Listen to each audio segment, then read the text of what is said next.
রাজনৈতিক দলের সঙ্গে আবারও বৈঠকে বসছেন প্রধান উপদেষ্টা। এজেন্ডায় রাষ্ট্র সংস্কার ও আইন শৃঙ্খলা পরিস্থিতি। শনিবার থেকে সংলাপ শুরু। প্রধান দলগুলোর সাথে আলোচনা হবে।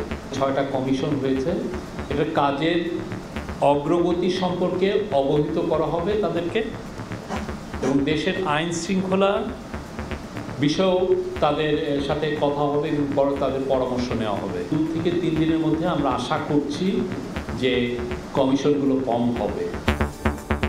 দ্রুত ভোটের অধিকার ফিরিয়ে দেওয়ার আহ্বান বিএনপির। অভ্যুত্থানের সুফল পেতে রাজনৈতিক সংস্কৃতি পরিবর্তনের তাগিদ। কাঙ্ক্ষিত লক্ষ্য অর্থাৎ মানুষের ভোটাধিকার সেইগুলো যাতে যত দ্রুততার সম্ভব রিইনস্টেট হয়। আমরা যদি গণতান্ত্রিক রাষ্ট্র চাই, আমাদের মন মানসিকতা গণতান্ত্রিক হতে হবে, আমাদের রাজনৈতিক দলগুলো গণতান্ত্রিক হতে হবে। দেখছিলেন প্রধান শিরোনাম। রাত 11টার সময় সঙ্গে আছি আমি সজল মিত্র রিচার্ড। এবার অন্যান্য শীর্ষ সংবাদ। আদালতে হট্টগোল। সালমান সহ রিমান্ডে 7 সাবেক এমপি আমলা। সাকিব শিশিরের ব্যাংক হিসাব তলব। বেক্সিমকো বসুন্ধরা সহ 7 কোম্পানির শেয়ার হস্তান্তরে নিষেধাজ্ঞা চায় এনবিআর। তারল্য সংকট কাটাতে 945 কোটি টাকা সহায়তা পেল দুর্বল 4 ব্যাংক। বাংলাদেশ ব্যাংকের মধ্যস্থতায় ঋণ দিল সবলরা, ইতিবাচক বলছেন অর্থনীতিবিদ। ডেঙ্গুতে 24 ঘন্টায় 8 মৃত্যু। আক্রান্ত 1000-এর বেশি। উচ্চ ঝুঁকিতে পুরো রাজধানী। বেশি নাজুক মুগদা, যাত্রাবাড়ি সহ 5 এলাকা। সমন্বিত উদ্যোগের আহ্বান। দরজা খুললেও আসেনি লিফট। ঢুকে পড়তেই 10 তলা থেকে পড়ে প্রাণ গেল রোগীর স্বজনের। গাজীপুরে তাজউদ্দিন মেডিকেলে 5 মাসে 3 মৃত্যু। ক্ষুব্ধ সেবা প্রত্যাশীরা।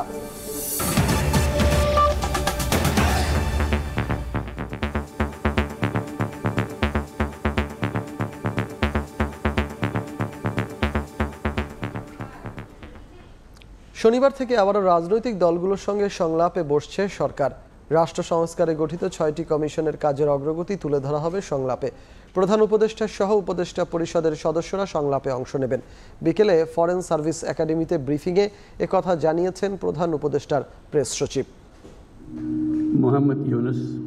ছাত্র জনতার তীব্র আন্দোলনের মুখে আগস্টের প্রথম ভাগে পতন ঘটে আওয়ামী লীগ সরকারের। এরপরই দেশ পরিচালনা এবং রাষ্ট্র সংস্কারের ব্রত নিয়ে গঠন হয় অন্তর্বর্তী সরকার।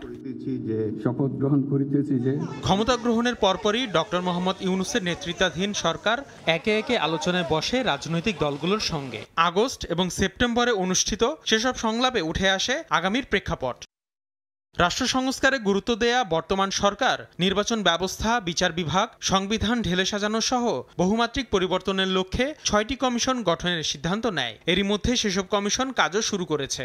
আমি তো বলছি যে লক্ষ্য হচ্ছে সংস্কার কমিশনগুলোর কাজের অগ্রগতির বিষয়ে এবার নতুন করে রাজনৈতিক সংলাপের আয়োজন করতে যাচ্ছে সরকার। বুধবার সন্ধ্যায় ফরেন সার্ভিস একাডেমিতে ব্রিফিং করে এ তথ্য জানান প্রধান উপদেষ্টার প্রেস সচিব।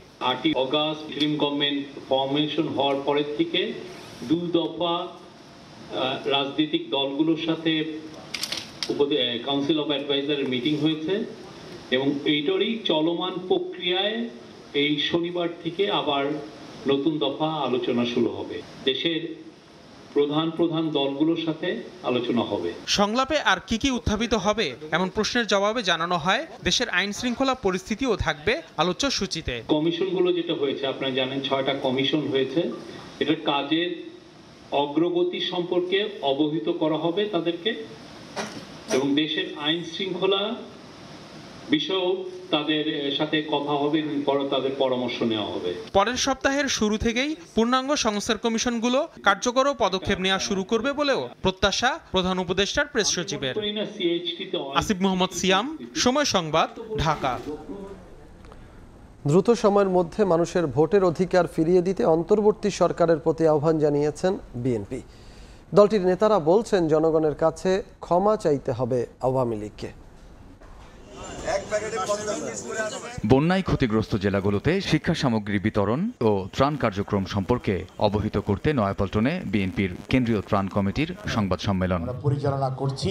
মানুষের ভোটাধিকার ফেরত দিতে বর্তমান সরকারকে বেশি সময় না নেওয়ার আহ্বান জানিয়ে বিএনপির স্থায়ী কমিটির সদস্য ডাক্তার এজেডএম জাহিদ হোসেন বলেন, পালিয়ে যাওয়ার ইতিহাস বিএনপির নেই। দেশ পরিচালনার সুযোগ পেলে বিএনপি মানুষের প্রতি দায়িত্বশীল আচরণ করবে বলেও জানান তিনি। দেশের মানুষকে ফেলে পালিয়ে যাওয়ার ইতিহাস বিএনপির নাই। আগামী দিনেও যদি জনগণের সমর্থন পায় বিএনপি ইনশাআল্লাহ দেশ শাসন করবে। কাজে বিএনপি দায়িত্বশীল আচরণ করবে। প্রায় 2 মাস এই সরকারের বয়স হতে চলছে। অন্তর্বর্তীকালীন সরকার দেশ পরিচালনা করছে। তারা তাদের যে কাঙ্ক্ষিত লক্ষ্য অর্থাৎ মানুষের ভোটাধিকার সেইগুলো যাতে যত দ্রুততার সম্ভব রিইনস্টিট হয়। এদিন জাতীয় প্রেস ক্লাবে প্রতিবাদ সভায় অংশ নিয়ে বেগম খালেদা জিয়ার উপদেষ্টা জয়নুল আবদিন ফারুক বলেন, দিনের ভোট রাতে করে ক্ষমতায় যেতে চায় না বিএনপি। তারেক রহমানের মামলা এখনো প্রত্যাহার না হওয়ায় ক্ষোভ জানান এই নেতা। তারেক রহমানের মামলা কেন এখনো প্রত্যাহার হলো না? বাংলাদেশের মানুষ চায় তারেক রহমান দেশে আসুক। তারেক রহমান বলেছে, আমি দিনের ভোট রাতে করে ক্ষমতায় যেতে চাই না, আমি সিল মারা ভোটে বাংলাদেশের প্রধানমন্ত্রী হতে চাই না। ক্ষমা চাওয়া ছাড়া দেশে আর কোনোদিন আওয়ামী লীগ রাজনীতি করতে পারবে না বলেও মন্তব্য করেন বিএনপি নেতারা। আগে ক্ষমা চান, আশা সারেন্ডার করেন। কামরুজ্জামান মামুন, সময় সংবাদ, ঢাকা। এবারের আন্দোলন ছিনতাই হলে দেশকে চরম মূল্য দিতে হবে, এমন মন্তব্য করে নির্বাচন সংস্কার কমিশনের প্রধান ডক্টর বদিউল আলম মজুমদার বলেছেন, সুফল পেতে হলে রাজনৈতিক সংস্কৃতি পরিবর্তন করতে হবে। দুপুরে প্রেস ক্লাবে জাতীয় জরিপে বাংলাদেশের অন্তর্বর্তী সরকারের কাছে নাগরিক প্রত্যাশা বিষয়ে সেমিনারে তিনি বলেন, নির্বাচন ও সুশাসন প্রতিষ্ঠায় সুপারিশ দেওয়া হবে। সে অনুযায়ী সরকার রাজনৈতিক দলগুলোর সঙ্গে আলোচনা করে নির্বাচনের দিনক্ষণ ঠিক করতে পারে। সেমিনারে SIPG সারা দেশের 1869 জনের মতামত জরিপ প্রকাশ করে। জরিপের ফলাফলে দেখা যায় 96% মানুষ প্রধানমন্ত্রীর মেয়াদ সীমিত করায় সমর্থন করেন, 46% রায় দেয় সংবিধান সংস্কার এবং 16% অংশগ্রহণকারী সংবিধান নতুন করে তৈরির পক্ষে।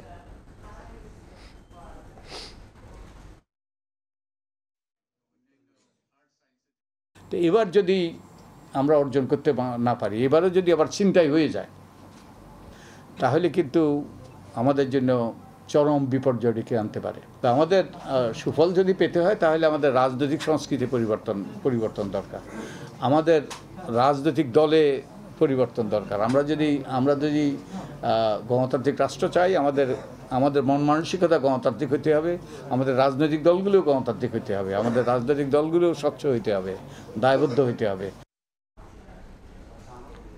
এবার হত্যা মামলায় রিমান্ডে সাবেক সরকারের বেশ কয়েকজন প্রভাবশালী ব্যক্তি। সাবেক প্রধানমন্ত্রীর মুখ্য সচিব কামাল নাসের চৌধুরী, সাবেক সচিব মেজবাউদ্দিন, সাবেক MP আব্দুস সালাম মুর্শেদি ও জান্নাতারা হেনরি, এক্সিম ব্যাংকের সাবেক চেয়ারম্যান নজরুল ইসলাম মজুমদার ও বসুন্ধরা গ্রুপের কোঅর্ডিনেটর নাসিক আদনানের রিমান্ড মঞ্জুর করেছেন আদালত। এছাড়া বিস্ফোরক মামলায় সাবেক প্রধানমন্ত্রীর উপদেষ্টা সালমান এফ রহমানকে আবারও রিমান্ডে নেওয়া হয়েছে। আদালতে তোলা হলে আদাবর থানার হত্যা মামলায় সালাম মুর্শেদি, যাত্রাবাড়ি থানার মামলায় এক্সিম ব্যাংকের সাবেক চেয়ারম্যান নজরুল ইসলাম, পল্টন থানার হত্যা মামলায় সাবেক প্রধানমন্ত্রীর মুখ্য সচিব কামাল নাসের চৌধুরী, সাবেক যুব ও ক্রীড়া সচিব মেজবাউদ্দিন এবং গুলশান থানার মামলায় বসুন্ধরা গ্রুপের কোঅর্ডিনেটর নাসিক আদনানের রিমান্ড আবেদন করেন রাষ্ট্রপক্ষ। উভয় পক্ষের আইনজীবীর শুনানি শেষে বিভিন্ন মেয়াদে আসামিদের রিমান্ড মঞ্জুর করেন আদালত। সারা বাংলাদেশের সমস্ত শিল্পপতি এবং ব্যাংকে যারা মালিক তাদেরকে নিয়ে শেখ হাসিনা মিটিং করেছিল। সেই মিটিংয়ে নজরুল ইসলাম খান মজুমদার বক্তব্য রাখেছিলেন এবং তিনিও বলেছিলেন যে আপনি এই আন্দোলন দমান, এই দমনের জন্য যে টাকা পয়সা যা ধরনের সহযোগিতা করার দরকার আমরা করব। আমরা বিজ্ঞ আদালতে তার জামিনের প্রার্থনা করেছি এবং রিমান্ড বাতিলের জন্য আমরা প্রার্থনা করেছি। বিজ্ঞ আদালত সন্তুষ্ট হয়ে তার 3 দিনের রিমান্ড দিয়েছেন। এর আগে সকালে সাবেক প্রধানমন্ত্রীর শিল্প ও বিনিয়োগ বিষয়ক উপদেষ্টা সালমান এফ রহমানের নবাবগঞ্জ থানার বিস্ফোরক মামলায় 4 দিন ও দোহার থানার হত্যা মামলায় 3 দিনের রিমান্ড মঞ্জুর করেন আদালত। গত 4 তারিখে এবং 5 তারিখে দোহার এবং নবাবগঞ্জে যে কোটা বিরোধী এবং বৈষম্য বিরোধী যে আন্দোলন চলছিল, সেই আন্দোলনে এই মামলায় যেহেতু সেই 1 নম্বর আসামি এবং তার প্রত্যক্ষ সহযোগিতা এবং অর্থে এই ধরনের আন্দোলনের বিরুদ্ধে যে ঘটনাগুলো ঘটেছে, গুলিবিদ্ধ বিষয়টা আসছে আদালতের সামনে, সেই জন্য আদালত তাদের বিরুদ্ধে দোহার থানা মামলায় তার বিরুদ্ধে 3 দিন রিমান্ড মঞ্জুর করেন। এদিকে যুবদল নেতা রঞ্জু হত্যা মামলায় সিরাজগঞ্জ 2 আসনের সাবেক এমপি জান্নাত আরা হেনরি ও তার স্বামী জেলা পরিষদের সাবেক চেয়ারম্যান শামীম তালুকদার লাবুর 7 দিনের রিমান্ড দিয়েছেন আদালত। এছাড়া নোয়াখালী 4 আসনের সাবেক এমপি একরামুল করিম চৌধুরীকে কারাগারে পাঠানো হয়েছে। মনির Hossain, Somoy Sangbad, Dhaka. Beximco Bashundhara Summit, S Alam, Nassa, Orion group ও নগদের শেয়ার হস্তান্তর স্থগিত চায় জাতীয় রাজস্ব বোর্ড এনবিআর। কর ফাঁকি সহ আর্থিক অনিয়মের অভিযোগে সংশ্লিষ্ট পরিদপ্তরকে চিঠি দিয়েছে সংস্থাটি। এদিকে ক্রিকেটার ও সাবেক এমপি সাকিব আল হাসান ও তার স্ত্রী উম্মে আহমেদ শিশিরের ব্যাংক হিসাবের তথ্য চেয়েছে বিএফআইইউ। ব্যাংকসহ আর্থিক খাতে অনিয়মে জড়িতদের বিরুদ্ধে তৎপর অন্তর্বর্তী সরকার। পাচারের অর্থ ফেরানো সহ বিভিন্ন কোম্পানি ও ব্যক্তির বিষয়েও ব্যবস্থা নিতে শুরু করেছে সরকারি সংস্থাগুলো। এবার Beximco, Bashundhara Summit, S Alam, Nassa, Orion group ও নগদের শেয়ার হস্তান্তর স্থগিত চায় জাতীয় রাজস্ব বোর্ড এনবিআর। কর ফাঁকি সহ আর্থিক অনিয়মের গুরুতর অভিযোগ রয়েছে উল্লেখ করে যৌথ মূলধন কোম্পানি ও ফার্মগুলোর পরিদফতরকে চিঠি দিয়ে এ বিষয়ে ব্যবস্থা নেওয়ার অনুরোধ করেছে সংস্থাটি। এদিকে ক্রিকেটার ও সাবেক এমপি সাকিব আল হাসান ও তার স্ত্রী উম্মে আহমেদ শিশিরের ব্যাংক হিসাবের তথ্য চেয়েছে কেন্দ্রীয় ব্যাংকের আর্থিক গোয়েন্দা বিভাগ, Bangladesh financial intelligence unit BFIU. বুধবার পাঠানো এক চিঠিতে 5 কার্যদিবসের মধ্যে ব্যাংক ও ব্যাংক বহির্ভূত আর্থিক প্রতিষ্ঠানগুলোকে তাদের নাম, কোম্পানি বা সংগঠনের নামে থাকা সঞ্চয় হিসাব, চলতি হিসাব, ফিক্সড ডিপোজিট ও ডিপোজিট প্লাস স্কিম হিসেবের তথ্য দিতে বলা হয়েছে। এর আগে 2023 সালে প্যারামাউন্ট ইন্স্যুরেন্সের শেয়ার লেনদেনে কারসাজির দায়ে সাকিবকে 50 লাখ টাকা জরিমানা করে বিএসইসি। ইয়ানুর শিফাত, সময় সংবাদ, ঢাকা। পল্টন থানায় গাড়ি পোড়ানোর মামলায় বিএনপির মহাসচিব মির্জা ফখরুল ইসলাম আলমগীর, রুহুল কবির রিজভী সহ 8 জনকে খালাস দিয়েছেন আদালত। সকালে ঢাকার মুখ্য মহানগর হাকিম আদালতে মামলাটির শুনানি হয়। এ সময় মামলা থেকে তাদের খালাস দেন জিয়াদুর রহমানের আদালত। পরে আইনজীবী বলেন, 2012 সালে ময়লার গাড়ি পোড়ানোর ঘটনায় পল্টন থানার একটি মামলায় দীর্ঘ 12 বছর পর খালাস পেলেন আসামিরা। মামলার মোট আসামি ছিলেন 9 জন, তাদের মধ্যে 1 জন মারা গেছেন।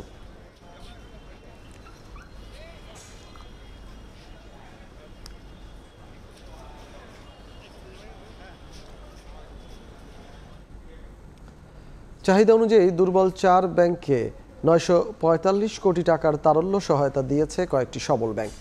বাংলাদেশ ব্যাংকের মুখপাত্র জানান, এর মধ্যে ফার্স্ট সিকিউরিটি ইসলামী ব্যাংক পেয়েছে 300 কোটি টাকা, যা দিয়েছে সিটি, মিউচুয়াল ট্রাস্ট ও ডাচ বাংলা ব্যাংক। প্রায় একই পরিমাণের তারল্য সহায়তা পেয়েছে সোশ্যাল ইসলামী ব্যাংক। এই ব্যাংকটিকে সহায়তা দিয়েছে সিটি ও Mutual Trust Bank. National Bank তারল্য সহায়তা নিয়েছে সিটি, মিউচুয়াল ট্রাস্ট ও বেঙ্গল কমার্শিয়াল ব্যাংকের কাছ থেকে। ইস্টার্ন সহ কয়েকটির কাছ থেকে তারল্য সহায়তা নিয়েছে গ্লোবাল ইসলামী ব্যাংক। বিষয়টিকে ইতিবাচক হিসেবে দেখছেন আর্থিক খাতের গবেষণা প্রতিষ্ঠান র্যাপিডের চেয়ারম্যান মোহাম্মদ আব্দুর রাজ্জাক।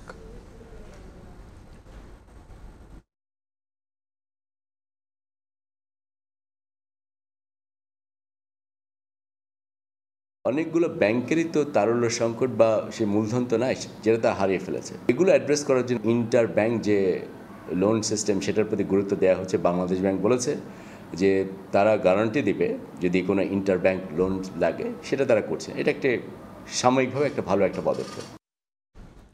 ডেঙ্গুতে 24 ঘন্টায় আরও 8 জন মারা গেছেন, আক্রান্ত হয়েছেন 1017 জন। পুরো রাজধানী উচ্চ ঝুঁকিতে থাকলেও শনাক্তের হার বিবেচনায় সবচেয়ে নাজুক অবস্থায় মুগদা, মান্ডা, যাত্রাবাড়ি, দোলাইপাড় ও দনিয়া। জাহাঙ্গীরনগর বিশ্ববিদ্যালয়ের প্রাণীবিদ্যা বিভাগের সাম্প্রতিক এক জরিপে উঠে এসেছে তথ্য। বিশেষজ্ঞরা বলছেন, ভয়াবহতা ঠেকাতে হটস্পট ব্যবস্থাপনায় সমন্বিত উদ্যোগ নিতে হবে। সাইফুল ইসলামের ছবিতে ফারুক ভাই রবিনের রিপোর্ট। ঢাকার কম বেশি সব এলাকা থেকেই ভর্তি হচ্ছেন ডেঙ্গু আক্রান্তরা। তবে ভয়াবহতার বৃত্ত থেকে এবারও বের হতে পারেনি ঢাকা দক্ষিণ সিটি কর্পোরেশন। আক্রান্ত ও মৃত্যু 200 চোখে এখানকার অবস্থা বেশ নাজুক। পাশাপাশি ঢাকা উত্তর সিটি আর চট্টগ্রাম বিভাগের চিত্রও খারাপ। যে স্প্রে করা হচ্ছে এলাকা ভিত্তিক বা সিটি কর্পোরেশন ভিত্তিক, এগুলো এখন দেওয়া হচ্ছে না। সন্ধ্যার সময় আগে ওষুধ দিত, এখন এগুলো আমরা দেখতে পাই না। সবসময় যদি করা হতো তাহলে ডেঙ্গুর এতটা প্রকোপ হতো না। পরিস্থিতির অবনতি হলেও এবার ডেঙ্গু ব্যবস্থাপনায় বড় দুর্বলতা হচ্ছে। প্রতিবার বর্ষা মৌসুমে এডিসের জরিপ হলেও এবার তা করেনি স্বাস্থ্য অধিদপ্তরের রোগ নিয়ন্ত্রণ বিভাগ। এমনকি বর্ষা পূর্ব জরিপেরও তেমন ইঙ্গিত মিলছে না, যা রোগ নিয়ন্ত্রণের ক্ষেত্রে অন্যতম চ্যালেঞ্জ বলে মনে করেন বিশেষজ্ঞরা। জরিপগুলো হলে একটা চিত্র পাওয়া যায় যে যে জায়গায় জরিপ হয়েছে কোথায় কোথায় বেশি রোগী পাওয়া যাচ্ছে এবং মশা নিয়ন্ত্রণের কাজটা করতে পারি। কাজেই সেটা তো নিশ্চয়ই কিছুটা ক্ষতিগ্রস্ত হয়েছে। তবে রোগীর যে তথ্যগুলো আছে সেই ঠিকানা ধরেও কিন্তু এই কাজটা করা যায়। তবে সেপ্টেম্বরের শেষ সপ্তাহে জাহাঙ্গীরনগর বিশ্ববিদ্যালয়ের প্রাণীবিদ্যা বিভাগের জরিপে যে চিত্র মিলছে তা বেশ উদ্বেগজনক। জরিপ অনুযায়ী ঢাকার প্রায় সব এলাকায় এডিস মশার ঘনত্ব বা ব্রুটো ইন্ডেক্স 20-এর বেশি, যার অর্থ দাঁড়ায় পুরো রাজধানী এখন ঝুঁকিপূর্ণ। এমনকি উত্তরা, ধানমন্ডি, গুলশান, বনানীর মতো অভিজাত এলাকায়ও ব্রুটো ইন্ডেক্সের মাত্রা 50-এর বেশি। আর এডিসের ঘনত্ব ও রোগীর হার বিবেচনায় সবচেয়ে ভয়াবহ অবস্থা মুগদা, মান্ডা, যাত্রাবাড়ি, দোলাইপাড়, দনিয়া এলাকায়। পুরো ঢাকাটাই এখন হটস্পট। পুরো ঢাকা শহরেই এই ব্রুটো ইন্ডেক্স 20-এর উপরে আছে। তো 20-এর উপরে থাকাটাই মানেই হচ্ছে আমাদের জন্য ডেঞ্জারাস। তবে কোনো কোনো জায়গায় এই ব্রুটো ইন্ডেক্স আমরা 90 পর্যন্ত পাচ্ছি। এই এডিস মশার ঘনত্বর সাথে ডেঙ্গুর একটি সম্পর্ক আছে, আবার এর সঙ্গে ডেঙ্গু রোগীও থাকতে হবে। যে কোনো একটা জায়গায় যদি আমরা কেটে দিতে পারি তাহলেই কিন্তু ডেঙ্গুটাকে ম্যানেজমেন্ট করা সম্ভব। বিশেষজ্ঞরা বলছেন, হটস্পট ব্যবস্থাপনার দিকে নজর না দিলে আরও অবনতি হবে পরিস্থিতির। ডেঙ্গু নিয়ন্ত্রণের ক্ষেত্রে অন্যতম গুরুত্বপূর্ণ বিষয় হচ্ছে পর্যাপ্ত তথ্যের ভিত্তিতে সঠিক কর্মপরিকল্পনা নির্ধারণ করা। কিন্তু এবার সেখানেই বড় ঘাটতি, যার পরিণতি হচ্ছে হাসপাতালে ক্রমেই বাড়ছে রোগী চাপ, বাড়ছে মৃত্যুর মিছিল। ফারুক ভিয়া, রবিন, সময় সংবাদ, ঢাকা। আবারও বাড়ল তরলীকৃত পেট্রোলিয়াম গ্যাস এলপিজির দাম। 12 কেজির সিলিন্ডারের দর 35 টাকা বাড়িয়ে 1456 টাকা নির্ধারণ করেছে Bangladesh energy regulatory commission BERC. অন্যদিকে স্পট মার্কেট থেকে 2 জাহাজ এলএনজি আমদানির প্রস্তাব অনুমোদন দেওয়া হয়েছে বলে জানিয়েছেন অর্থ ও বাণিজ্য উপদেষ্টা ডক্টর সালেউদ্দিন আহমেদ। প্রতি মাসেই এলপি গ্যাসের দাম সমন্বয় করে Bangladesh energy regulatory commission BERC. সেই ধারাবাহিকতায় অক্টোবর মাসের জন্য নতুন মূল্য ঘোষণা করেছেন সংস্থাটির চেয়ারম্যান জালাল আহমেদ। বুধবার বিকেলে কারওয়ান বাজারে বিইআরসি সভাকক্ষে সংবাদ সম্মেলনে জানানো হয়, ভোক্তা পর্যায়ে 35 টাকা বেড়ে 12 কেজি সিলিন্ডারের দাম 1456 টাকা নির্ধারণ করা হয়েছে, যা গত সেপ্টেম্বরে ছিল 1421 টাকা। মূল বিষয় যেটা যে সঠিক দামে পাওয়া, এটা কোনো তাৎক্ষণিক কোনো সমাধান এটা আমি দেখি না। এখানে বেশ কয়েকটা দুর্বলতা আছে, উইকনেস আছে, যেটা আমি দেখেছি। এটা আইনেও রয়েছে এবং এই পদ্ধতিতেও রয়েছে। বিইআরসি চেয়ারম্যান জানান, ডলারের দাম বৃদ্ধিতে কিছুটা বেড়েছে এলপিজির দর। সৌদি সিপি অনুযায়ী এই মূল্য নির্ধারণ করেছে সংস্থাটি। জ্বালানি যদি কম্পেয়ার করি, আমি জ্বালানির প্রাইস, আমি যে গ্যাস ইউজ করি ঘরে চুলায়, এটার কি বাজার মূল্য দিচ্ছি আমরা? সো ওই অনুপাতে এটার মূল্য, কারণ এখানে কিন্তু আমি এই পারচেজ প্রাইস নাই, আমার প্রোডাকশন প্রাইস এখানে ইনভেস্টমেন্টের বিপরীতে এটা খুব বেশি না। বেসরকারি এলপিজির রিটেইলার পয়েন্টে ভোক্তা পর্যায়ে মূসক সহ মূল্য নির্ধারণ করা হয়েছে প্রতি কেজি 121 টাকা 32 পয়সা। রেটিকুলেটেড পদ্ধতিতে তরল অবস্থায় সরবরাহ করা বেসরকারি এলপিজির প্রতি কেজি নির্ধারণ করা হয়েছে 117 টাকা 49 পয়সা এবং 66 টাকা 84 পয়সা নির্ধারণ করা হয়েছে প্রতি লিটার অটোগ্যাসের মূল্য। এদিকে স্পট মার্কেট থেকে 2 জাহাজের এলএনজি আমদানির প্রস্তাব অনুমোদন দেওয়া হয়েছে বলে জানিয়েছেন অর্থ ও বাণিজ্য উপদেষ্টা ডক্টর সালেউদ্দিন আহমেদ। জ্বালানি সাশ্রয়, জ্বালানি সুনিশ্চিত করব, এলএনজি ইম্পোর্ট আর আমাদের সারের ইম্পোর্ট করার জন্য আমরা কতগুলো ক্রয়াদেশ আমরা অ্যাপ্রুভ করি। এছাড়া কৃষিকাজে এবার সারের কোনো কমতি হবে না বলেও জানান অর্থ ও বাণিজ্য উপদেষ্টা। আলতাফ হোসাইন, সময় সংবাদ, ঢাকা। দরজা খুললেও আসেনি লিফট, ঢুকে পড়তেই 10 তলা থেকে পড়ে প্রাণ গেল রোগীর স্বজনের। গাজীপুরের তাজউদ্দিন মেডিকেলে 5 মাসের ব্যবধানে 3 জনের মৃত্যুতে ক্ষুব্ধ সেবা প্রত্যাশীরা। হাসপাতালটিতে চরম অনিয়ম ও অব্যবস্থাপনার অভিযোগ স্বজন ও রোগীদের। এ ঘটনায় গণপূর্ত বিভাগের নির্বাহী প্রকৌশলীকে প্রধান করে 4 সদস্যের তদন্ত কমিটি গঠন করা হয়েছে। জুনায়েদ রুবেলের ছবিতে রাজিবুল হাসানের রিপোর্ট।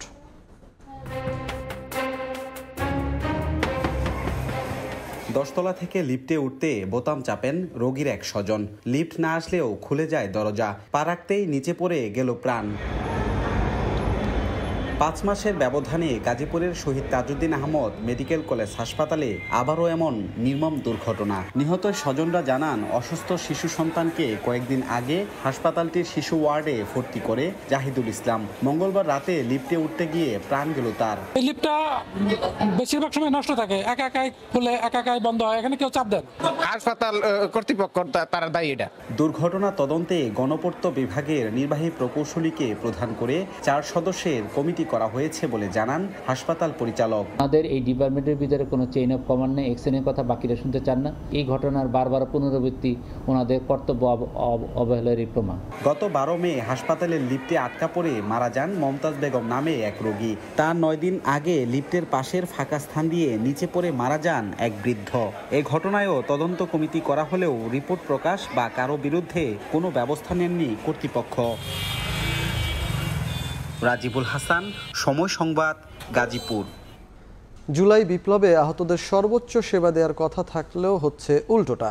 সরকারি সহায়তা তো দূরে থাক, আহতদের অভিযোগ পুরোপুরি সুস্থ হওয়ার আগেই শয্যা খালি করার মিশনে নেমেছে হাসপাতাল কর্তৃপক্ষ। তবে কর্তৃপক্ষের দাবি, সংকট থাকায় কৃত্রিম অঙ্গ প্রত্যঙ্গের ব্যবস্থা করে দীর্ঘমেয়াদী চিকিৎসা নিশ্চিত করা হাসপাতালের একার পক্ষে কঠিন। ধ্রুব ব্যানার্জির রিপোর্ট, আর ক্যামেরায় ছিলেন শিফাত আল শাহরিয়ার। ডাক্তারে কিছু ওষুধ লেখছে, যার ভিতরে একটা ইঞ্জেকশনের দাম বর্তমানে বাজারে 30,186 টাকা দাম, যা আমার পক্ষে সম্ভব হচ্ছে না।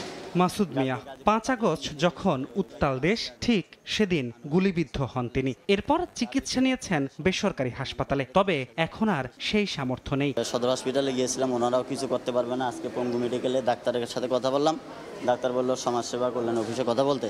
তো সমাজসেবা এসে এখানে কথা বললাম, ওনারা বলতেছে যে আমরা আউটডোরে কোনো রোগীকে কোনো সাহায্য করতে পারবে না। সরকারি হাসপাতালগুলোতে ভর্তি রোগীদের অবস্থা প্রায় একই রকম। 19 জুলাই থেকে প্রায় 2.5 মাস জাতীয় অর্থোপেডিক হাসপাতালে তীব্র যন্ত্রণার সঙ্গে লড়াই শেষে ঘরের ছেলে সালমান হোসাইন ফিরছেন ঘরে, তবে এখনো পুরোটা সুস্থ নন। গুলির আঘাতে বিধ্বস্ত শরীর স্বাভাবিক হতে লাগবে আরো সময়। সালমানের মতো অনেকেই আছেন যাদের এখনো সুস্থ জীবনে ফিরতে অনেক সময় বাকি। অন্তর্বর্তী সরকার জুলাই বিপ্লবে আহত সকলের চিকিৎসা সেবা নিশ্চিতে কড়া নির্দেশনা দিলেও পুরোটা সুস্থ না হতেই অন্য জায়গায় পাঠানোতে ক্ষোভ আর আক্ষেপ তাদের কণ্ঠে। সাভারে পাঠাই দিচ্ছে থেরাপির জন্য।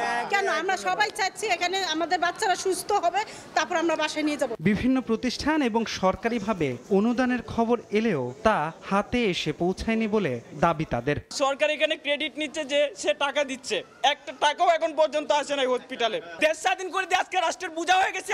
আমরা এমন ট্রিটমেন্ট চাই না যে অর্ধেক ট্রিটমেন্ট করে আমাদের আরেক জায়গায় ট্রান্সফার করে দিবে। কেন আহতদের সক্ষমতায় ফেরার আগেই অন্য কোথাও পাঠানো হচ্ছে এমন প্রশ্নে হাসপাতালের পক্ষ থেকে জানানো হয়, আহতদের মধ্যে অনেকেরই এখন প্রয়োজন কৃত্রিম অঙ্গ প্রত্যঙ্গ। সরকারিভাবে এসবের সংকট থাকায় সিআরপি, ব্র্যাক সহ বেসরকারি প্রতিষ্ঠানগুলোতে আহতদের একাংশকে পরবর্তী চিকিৎসার জন্য পাঠানো হচ্ছে। এখন তারা ছুটি হয়ে বিভিন্ন জায়গায়, যেমন সিআরপি, ব্র্যাক, ওরা আমাদের আর্টিফিশিয়াল লিম্ব দিচ্ছে। আমাদের সরকারি লেভেলে ক্রাইসিস আছে, কিন্তু এটার জন্য আমাদেরকে যেমন ব্র্যাক বলেছে, সিআরপি বলেছে, আরও অনেক এনজিও বলেছে, তাদের জন্য যা যা লাগে সবচেয়ে উন্নত ধরনের আমাদের মন্ত্রণালয়, আমাদেরকে ডিজি অফিস আমাদেরকে এইটুকু নিশ্চয়তা দিয়েছে যে তাদের সমস্ত best possible facilities in the country provide করার জন্য যা যা করা দরকার সেগুলো আমরা করব। দীর্ঘমেয়াদী চিকিৎসায় কোনো জটিলতা সৃষ্টি হলে হাসপাতালের পক্ষ থেকে সর্বাত্মক সহায়তা দেয়া হবে বলেও জানানো হয়। ধ্রুব ব্যানার্জি, সময় সংবাদ, ঢাকা। বৈষম্য বিরোধী ছাত্র আন্দোলনে আহত 91 জনকে 76 লক্ষ টাকা অনুদান দিয়েছে জুলাই শহীদ স্মৃতি ফাউন্ডেশন। রাতে সম্মিলিত সামরিক হাসপাতালে আহত শিক্ষার্থীদের খোঁজ নিতে যান সমাজ কল্যাণ এবং মহিলা ও শিশু বিষয়ক মন্ত্রণালয়ের উপদেষ্টা শারমিন এস মুর্শিদ। এ সময় 9 জন শিক্ষার্থীর হাতে চেক তুলে দেন তিনি। বাকি 82 জনকে কাল বিকাশের মাধ্যমে অনুদান পৌঁছে দেয়া হবে।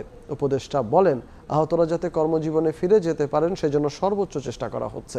এছাড়া যেসব শিক্ষার্থীর অবস্থা গুরুতর তাদের উন্নত চিকিৎসার জন্য বিদেশে পাঠানোর পরিকল্পনা রয়েছে। এ সময় জুলাই শহীদ স্মৃতি ফাউন্ডেশনের সাধারণ সম্পাদক মীর মাহবুবুর রহমান স্নিগ্ধ জানান, আহতদের পূর্ণাঙ্গ তালিকা এখনো তৈরি হয়নি। তালিকা শেষ হলে সবাইকে সাধ্যমতো সহায়তা করা হবে।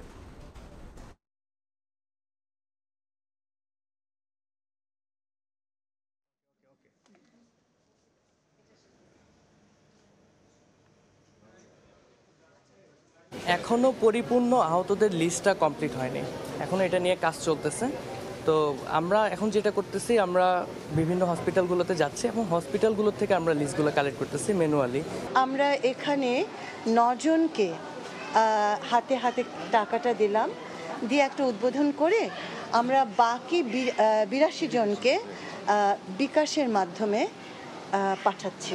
কারো কারো ক্ষেত্রে এমনই জটিল অবস্থা হতে পারে এবং হয়েছে, তাদেরকে বিদেশে পাঠিয়ে চিকিৎসা করার ভাবনাটা যেমন আছে তেমনি ঘটনাটাও ঘটানো হচ্ছে। 52 ঘন্টা পর স্বাভাবিক হলো নবীনগর চন্দ্রা মহাসড়কে যান চলাচল। সেনাবাহিনী ও প্রশাসনের হস্তক্ষেপে অবরোধ তুলে নিয়েছেন বিক্ষুব্ধ পোশাক শ্রমিকরা। আটক করা হয়েছে বার্স গ্রুপের চেয়ারম্যান মোস্তফা আনোয়ারকে। এদিকে গাজীপুরের ভোগড়ায় চাকরির দাবিতে মহাসড়ক অবরোধ করেন অনেকে। পরিস্থিতি অস্বাভাবিক হলে ছুটি ঘোষণা করে বেশ কয়েকটি কারখানা। টানা 3 দিন ধরে মহাসড়কে আটকে ছিল শত শত যানবাহন, কয়েক কিলোমিটার দীর্ঘ ছিল যানজট। অবশেষে 52 ঘন্টা পর সেনাবাহিনী ও প্রশাসনের হস্তক্ষেপে পরিস্থিতি স্বাভাবিক হয়, সচল হয় যান চলাচল। গত সোমবার থেকে বুধবার দুপুর পর্যন্ত এভাবেই শত শত গাড়ি নবীনগর চন্দ্রা ও ঢাকা আরিচা দুটি গুরুত্বপূর্ণ মহাসড়কে বার্স গার্মেন্টসের শ্রমিকদের অবরোধে আটকা ছিল। বকেয়া পাওনা সহ বিভিন্ন দাবিতে অনড় অবস্থানে থাকেন কারখানার আন্দোলনকারীরা। এদিকে গাজীপুরে শ্রমিকরা দলে দলে কাজে ফিরলেও বেলা বাড়তে চাকরি সহ বিভিন্ন দাবিতে ভোগড়া বাইপাস এলাকায় ঢাকা ময়মনসিংহ মহাসড়ক অবরোধ করেন। পরে সেনাবাহিনীর হস্তক্ষেপে অবরোধ তুলে নেওয়া হয়। এ সময় কিছুটা উত্তেজনা দেখা দিলে আতঙ্কে সাধারণ ছুটি দেওয়া হয় নলজানি ও ভোগড়া এলাকার অধিকাংশ কারখানায়। এছাড়াও চন্দ্রাতে নায়গ্রাত টেক্সটাইল কারখানার শ্রমিকরাও ঢাকা টাঙ্গাইল মহাসড়ক অবরোধ করলে 3 ঘন্টা পর পরিস্থিতি স্বাভাবিক হয়। ওদিকে একটা অফিসে বেতন দেয় নাই, তো পরে আজকে আবার বেতন দিচ্ছে, এই কারণে ওদিকে গ্যাঞ্জাম হচ্ছে, এদিক দাও আসছে, এদিক দাও ছুটি দিয়ে দিচ্ছে।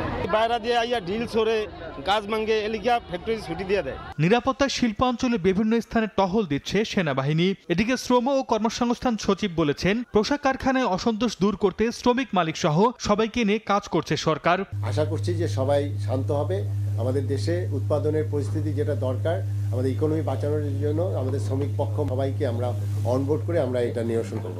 উৎপাদন স্বাভাবিক করতে শিল্প এলাকার পরিস্থিতি সরকার গভীরভাবে পর্যবেক্ষণ করছেও বলেও জানান সচিব। সর্দার মোহাম্মদ আরিফ, সময় সংবাদ। মহালয়ার সকালে সূচনা হলো সনাতন ধর্মাবলম্বীদের সবচেয়ে বড় ধর্মীয় উৎসব দুর্গাপূজার। ভোর থেকে মন্দিরে মন্দিরে চলে চণ্ডীপাঠ ও দেবী বন্দনা। মহাদেবীং সর্বালঙ্কার ভূষিতং। শরতের শুভ্র ভোরে চণ্ডী পাঠের মধ্য দিয়ে সূচনা হলো মহালয়ার। তুমি দয়াময়ী। সনাতন ধর্মমতে পিতৃপক্ষের অবসান ও দেবী পক্ষের সূচনার ক্ষণ। উমা আসছেন বাপের বাড়ি, তাই তো দেবীকে আমন্ত্রণ জানাতে ভোর থেকে মন্দিরে ভিড় করেছেন ভক্তরা। দেবীর কাছে আমরা যেটা বন্দনা করি, যেটা যে যত অশুভ শক্তি আছে সব শেষ হোক। চণ্ডীপাঠ শেষে পূর্বপুরুষদের আত্মার শান্তি কামনায় জল ও তর্পণ দেয়া হয়। এরপর শুরু হয় বেলগাছতলায় মহালয়ার বিশেষ পূজা। ভক্তরা জানায় তাদের প্রত্যাশা শঙ্কা কাটিয়ে এবারের পূজা হবে সার্বজনীন। এই বছর মায়ের কাছে এইটাই চাওয়া যে আমরা যেন ভালোভাবে থাকতে পারি। আমাদের দেশকে শান্ত করো, সবাইকে ভালো রকম। এবছর দেবী দশভুজা মর্তলোকে আসবেন দোলায়, যাবেন ঘটকে চড়ে, যার দুটি অশনি সংকেত। তবু ভক্তদের চাওয়া শুভ শক্তির পালন করবেন অসুর বিনাশিনী দেবী দুর্গা। আমাদের এই দেশটি একটি ছাত্র জনতার বিপ্লবের মাধ্যমে একটি নূতন দিনের সন্ধানে বেরিয়েছে। আমাদের এই যাত্রা অব্যাহত থাকবে দেবীর কৃপায়। এবার দেশ জুড়ে প্রায় 32,000 পূজা মণ্ডপে পূজা হওয়ার কথা রয়েছে। এবছর ভক্তদের কামনা, মা সকল অসুর বধ করবেন, অশুভ শক্তি নাশ করবেন এবং সমস্ত দেশে শান্তি প্রতিষ্ঠা করবেন। চন্দ্রিমা চৌধুরী, সময় সংবাদ, ঢাকা। ইসরায়েল ভূখণ্ডে ইরানের নজিরবিহীন হামলার পর প্রতিশোধের আগুনে জ্বলছে তেল আবিব। কড়া প্রতিশোধের হুঁশিয়ারি দিয়েছেন প্রধানমন্ত্রী বিনিয়ামিন নেতানিয়াহু। তেহরানের দাবি, মঙ্গলবারের হামলায় ইসরায়েলের বিভিন্ন গুরুত্বপূর্ণ সামরিক স্থাপনায় 90% ক্ষেপণাস্ত্র সফলভাবে আঘাত এনেছে। এদিকে মধ্যপ্রাচ্যের চলমান পরিস্থিতি নিয়ে আজ রাতেই জরুরি বৈঠকে বসছে জাতিসংঘের নিরাপত্তা পরিষদ। ইরানি বার্তা সংস্থার প্রকাশিত ভিডিওতে দেখা যায়, স্থানীয় সময় মঙ্গলবার সন্ধ্যা নামার পরপরই ইসরায়েলি ভূখণ্ড লক্ষ্য করে একের পর এক উড়ে যায় ইরানি মিসাইল। ভূখণ্ডটি লক্ষ্য করে প্রায় 200 ক্ষেপণাস্ত্র ছোড়ার দাবি তেহরানের। ইসরায়েলের আকাশ প্রতিরক্ষা ব্যবস্থা আয়রন ডোমকে ফাঁকি দিয়ে বিভিন্ন স্থানে আঘাত হানে হাইপারসনিক ও ব্যালিস্টিক ক্ষেপণাস্ত্র। এতে ক্ষতিগ্রস্ত হয় গুরুত্বপূর্ণ সামরিক স্থাপনা ও নিরাপত্তা বাহিনীর বিভিন্ন অবকাঠামো। গাজা ও লেবাননে ইসরায়েলি আগ্রাসন, তেহরানে হামাস নেতা ইসমাইল হানিয়া হত্যাকাণ্ড আর সবশেষ গেল সপ্তাহে হিজবুল্লাহ প্রধান হাসান নাসরাল্লাহকে হত্যার জবাবে এ হামলা চালানো হয়েছে বলে জানিয়েছে ইরান। ইসলামী বিপ্লবী গার্ড বাহিনীর বরাতে ইরানের রাষ্ট্রীয় টিভি চ্যানেল জানায়, 90% ক্ষেপণাস্ত্র লক্ষ্যবস্তুতে সফলভাবে আঘাত হানে। ইসলামী বিপ্লবী গার্ড বাহিনীর সফল অভিযানের প্রশংসা করেন দেশটির প্রেসিডেন্ট মাসুদ পেজেশকিয়ান ও সর্বোচ্চ নেতা আয়াতুল্লাহ আলী খামেনি। যদিও ইসরায়েলি প্রতিরক্ষা বাহিনীর দাবি, বেশিরভাগ ক্ষেপণাস্ত্রই তাদের অত্যাধুনিক আকাশ প্রতিরক্ষা ব্যবস্থা প্রতিহত করতে সক্ষম হয়েছে। ইরানের ক্ষেপণাস্ত্র হামলা থেকে তেল আবিবকে রক্ষায় যোগ দেয় যুক্তরাষ্ট্র, ফ্রান্স সহ পশ্চিমা মিত্র কয়েকটি দেশ। তেহরান ক্ষেপণাস্ত্র ছোড়ার পরই পরিস্থিতি পর্যবেক্ষণ শুরু করেন মার্কিন প্রেসিডেন্ট জো বাইডেন ও ভাইস প্রেসিডেন্ট কমলা হ্যারিস। মধ্যপ্রাচ্যে মার্কিন নৌবাহিনীর যুদ্ধজাহাজ থেকে ইরানের ছোড়া ক্ষেপণাস্ত্র প্রতিহত করার দাবি করেছে পেন্টাগন।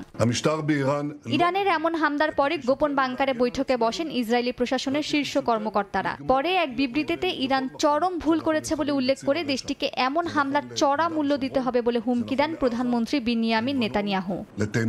মালিহা সুরাওয়ার্দী, সময় সংবাদ। এতক্ষণ দেখছিলেন দেশ বিদেশের খবর।